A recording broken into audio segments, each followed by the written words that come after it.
ائمہ علیہ السلام کی احادیث سے مقتل کو ڈیولپ کیا گیا. بعض کا لوگ کہتے ہیں بھئی یہ اتنی باریکیاں کیسے معلوم ہے؟ یہ کیا ہوا؟ یہ ائمہ نے بتایا. جہاں پہ تاریخ امام کے الفاظ سے ٹکرا جائے وہاں پہ امام کے الفاظ کو لے لیا جاتا ہے، تاریخ کو چھوڑ دیا جاتا ہے. میں آخری مرحلے میں ہوں، سب میرے ساتھ توجہ رکھیں گے. عزیزان گرامی، ائمہ علیہ السلام نے مصائب بیان کیے. پانچویں امام سے پوچھا. پانچویں امام البتہ کربلا میں موجود تھے، اس لیے بھی بہت زیادہ تاکید ہے. 3.5 برس کے تھے. 57 ہجری میں امام کی ولادت ہے، 61 ہجری میں واقع کربلا ہے. امام اول رجب کو ولادت ہے تو 3.5 برس کے تھے روز عاشور. تو امام سے پوچھا کہ مولا، مختلف جو ہمارے مصائب کی روایات ہیں پانچویں امام سے. امام سے پوچھا مولا، جناب سید الشہداء کے قاتل یہ کہتے ہیں کہ جب آپ پشت ذوالجناح سے زمین پہ آ گئے تو آپ کی جو سواری ہے نا وہ آپ کا طواف کر رہی تھی. بار بار ذوالجناح طواف کرتا تھا اور آوازیں بلند کرتا تھا. مولا واقعاً وہ ذوالجناح کچھ امام حسین سے کہہ رہا تھا یا وہ ایک حیوان اپنی آوازیں بلند کر رہا تھا؟ امام نے کہا کہ وہ بار بار ایک جملہ دہرا رہا تھا. وہ کہتا تھا الظلیمۃ ظلیمہ، وائے ہو اس امت پہ جنہوں نے اپنے ہی نبی کے نواسے کو مار دیا. کہیے اپنے ہی نبی کے نواسے کو انہوں نے مار دیا. تو کہا مولا وہ اور بھی کچھ کہہ رہا تھا. تو امام رونے لگے اور روتے روتے پھر امام نے ایک جملہ کہا وہ بار بار امام حسین کا طواف کر کے مخاطب ہو کے ایک جملہ کہتا تھا، اے میرے آقا ایک مرتبہ ہمت کر کے میری پشت پہ واپس آ جائے، ایک مرتبہ میری پشت پہ آ جائے، میں آپ کو اتنی دور لے جاؤں گا پھر کوئی تیر آپ کو نہیں لگے گا. بار بار یہی بات دہراتا تھا، مولا آپ کو کوئی تیر نہیں لگے گا، اگر ایک مرتبہ میری پشت پہ آ جائے میں آپ کو بہت دور لے جاؤں گا. جب امام رونے لگے تو ایک مرتبہ اس راوی نے پوچھا، کہا کہ مولا پھر مولا حسین نے بھی اسے کچھ کہا؟ کہا مولا حسین نے بس ایک بات کہی، کہا ذوالجناح جا جا کے میری بہنوں اور بیٹیوں کو بتا دے کہ میں اب ذوالجناح کی پشت سے گر گیا ہوں، میں تیری پشت پہ نہیں رہا، میری شہادت ہونے والی ہے، میری بہنوں کو میری بیٹیوں کو بتا دے. تو پانچویں امام کہتے ہیں کہ اس وقت وہ ذوالجناح فوراً خیموں کے باہر آ گیا. جب خیموں تک پہنچا تو بیویاں جب بھی ذوالجناح کی آواز سنتی تھیں تو سمجھ جاتی تھی امام حسین تشریف لائے ہیں. کہ جیسے ذوالجناح کی آواز سنی نا کہ وہ آوازیں بہت زیادہ بلند کر رہا ہے تو ایک بیوی نے خیمے کا پردہ ہٹا کے دیکھا، ذوالجناح کی پشت پہ کوئی بھی نہیں تھا. کہ ساری بیویاں خیموں سے باہر آ گئیں. زیارت ناہیہ میں امام زمانہ کہتے ہیں، میرا سلام ہو میری ان پھپھیوں پہ جو چہروں پہ ماتم کر رہے تھے اور چہروں کو پیٹتے ہوئے خیموں سے باہر آ گئے. لاتمات الخدود، اپنے چہروں کو ماتم کر رہی تھی، کہا ماتم کرتے ہوئے باہر آئیں. اب پانچویں امام راوی ہیں، سوگنامہ محمد میں الفاظ ہیں، مجھے آج ایک روایت کو پیش کرنا، میں ساری تمہید باندھ رہا ہوں اس روایت کے لیے. پانچویں امام کہتے ہیں کہ مولا کی بیٹی ہیں جن کا نام ہے سکینہ.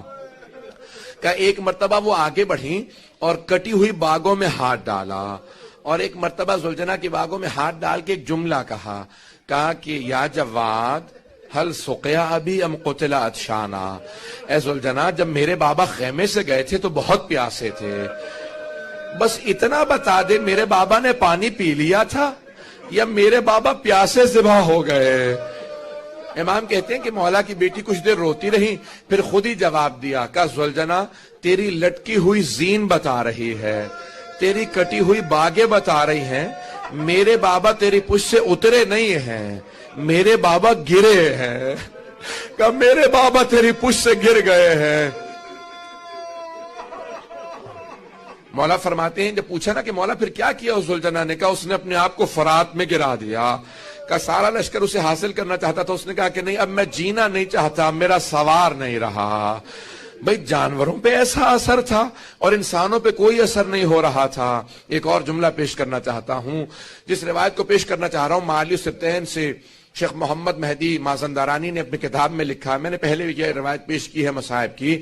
شیخ محمد مہدی مازندرانی کہتے ہیں کہ ایک کبوتر نے اڑنے کے بعد دیکھا کہ امام حسین کا لاشا زمین پہ پڑا ہے اور خون بہ رہا ہے تو وہ تڑپنے لگا، اڑتا ہوا ایک باغ میں گیا اور جانے کے بعد سارے پرندوں سے کہا کہ تم یہاں اٹکیلیاں کر رہے ہو، تمہیں نہیں پتا زہرا کے بیٹے کو مار دیا گیا ہے، نواسہ رسول کو ذبح کر دیا گیا.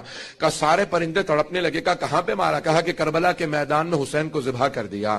اب اگر دیکھ سکے تو سنیے گا. روایت کے الفاظ ہیں امام حسین کے لاشے کے 4 حصے ہو گئے تھے. ایک سر تھا جو نیزے پہ بلند تھا، دوسرا لاشا تھا جو میدان کربلا میں پڑا تھا، تیسرا ان کا خون تھا جو ریت پہ بہ رہا تھا، چوتھے ان کی روح تھی جو اعلیٰ علیین میں پیوست ہو گئی تھی۔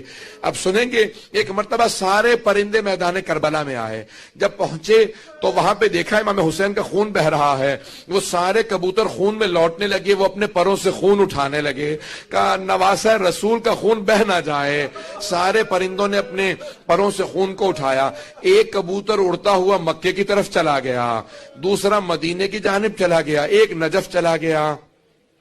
اب شیخ محمد مہدی مازندرانی کہتے ہیں وہ جو کبوتر مدینے آیا تھا نا، تو کہا کہ وہاں پہ مدینے میں ایک یہودی تھا، مدینے کے باہر رہتا تھا، اس کی بیٹی لا علاج تھی، اسے برس کا مرض تھا، اس نے اپنی بیٹی کو، پرانے زمانے میں کہتے تھے ایک سے دوسرے کو لگ جائے گا، باہر مدینے سے لا کے ایک باغ میں بند کر کے رات کو چلا جاتا تھا، وہ نابینا بھی تھی۔ اب وہ نابینا بچی باغ میں، کہا بیٹی میں صبح آ کے لے جاؤں گا۔ رات میں وہ بچی ایک درخت کے نیچے لیٹی ہوئی تھی کہ اچانک ایک قطرہ خون کا اس کی آنکھ میں گرا، اس کی بینائی آ گئی۔ ایک مرتبہ اس کی دوسری آنکھ میں قطرہ گرا، اس کی بینائی دوسری آنکھ کی بھی واپس آ گئی۔ جب چہرے پہ خون پڑا تو اس کا مرض ٹھیک ہو گیا۔ صبح کو جب اس کا باپ آیا تو اس نے پوچھا بیٹی میں اپنی رات بیٹی کو یہاں چھوڑ گیا تھا، تم نے میری بیٹی کو تو نہیں دیکھا؟ اس بچی نے کہا بابا میں آپ کی بیٹی ہوں۔ کہا بیٹی کل رات میں تجھے بینائی کے بغیر چھوڑ کے گیا تھا، میں تجھے بیمار چھوڑ کے گیا تھا۔ کہا بابا کل رات سے یہ کبوتر مسلسل روتا چلا جا رہا ہے اور بار بار کہتا ہے واہ حسینا واہ حسینا۔ بابا اس کے پروں سے جو خون گرتا ہے اس سے شفا ہو جاتی ہے۔ اس یہودی نے فوراً کلام کیا، کہا تم کون ہو، کہاں سے آئے ہو، کس کا ذکر کر رہے ہو؟ کہا مسلمانوں کے جو نبی ہیں ان کے نواسے حسین کو مار دیا گیا ہے، کربلا کی نگری سے میں یہاں پہ آیا ہوں، وہ ایمان لے آیا۔ عزیزان گرامی، پرندوں میں یہ اثر تھا کہ جو پرندہ بھی دیکھتا تھا خون حسین کو وہ ایمان لاتا تھا۔ جانوروں میں اثر تھا۔ پتھروں کا اثر بتانا چاہتا ہوں، ایک اور روایت سن لیجئے، آخری روایت کو پیش کر رہا ہوں۔ آپ نے راہب کی روایت کو سنا ہے نا، جس نے صرف یہ سنا تھا کہ کوئی باغی ہے، وہ رات کو اس نے جگہ دے دی دیر کے اندر، جب وہ اپنے حجرے میں چلا گیا دیکھا رات کی تاریکی کے اندر پورے کے پورے اس دیر کے اندر آگ لگ گئی ہے، پانی لے کے آیا بجھانے کے لیے، جیسے پہنچا تو دیکھا یہ آگ نہیں ہے، کچھ بیبیاں بیٹھی رو رہی ہیں، نور تھا کچھ بیبیوں کا، اندر سے ایک بیوی کی آواز آ رہی تھی ہائے میں نے چکیاں پیس کے پالا تھا، نہ جانے کیوں پیس دیا میرے بیٹے کو۔ کہ یہ بی بی کا رونا سنا، اس نے فوراً دروازہ کھولا، جیسے دروازہ کھولا دیکھا وہ ساری بیبیاں چلی گئیں، آگے بڑھا دیکھا ایک صندوق کے چاروں طرف یہ بیبیاں جمع تھی، صندوق کھولا دیکھا اس صندوق میں ایک سر ہے، اگر دیکھ سکے میٹر دیکھیے گا، سر ہے، اس نے پتھر پہ سر کو رکھا، چہرے پہ پانی ڈالنا شروع کیا کیونکہ چہرے پہ خون تھا۔ اب ایک مرتبہ اس نے دیکھا کہ سر کی آنکھیں کھلی، کہا آپ کون ہیں؟ کہا میں آخر الزمان نبی کا نواسا ہوں۔ کہا یہ بیبیاں کون تھی؟ کہا ایک میری ماں زہرا تھی، دوسری جناب مریم تھی، ایک جناب آسیہ تھی، ایک جناب خدیجہ تھی، یہ چاروں بیبیاں میرے غم میں آئی تھی۔ کہا جب میں آپ کے سر پہ پانی ڈالتا ہوں تو بال کیوں اترتے ہیں؟ کہا ان ظالموں نے میرے بالوں میں ہاتھ ڈالا تھا، اس وجہ سے میرے بال جتنے بھی ہیں یہ سارے زخمی، میرا چہرہ زخمی ہے۔ اس نے ایک مرتبہ جس پتھر پہ سر کو رکھا تھا دیکھا کہ اس پورے پتھر پہ نشان بن گئے ہیں، کہ یہ کیسے آثار ہیں؟ اس خون پاک کا یہ اثر تھا کہ اس پورے پتھر پہ محسوس یہ ہوتا تھا کہ اس پتھر سے خون بہ رہا ہے۔ میں نے خود اس پتھر کی زیارت کی، آج تک پتھر باقی ہے۔ پتھر کو پتا تھا یہ خون حسین ہے، پتھر کو پتا تھا خون حسین بہ رہا ہے۔ آج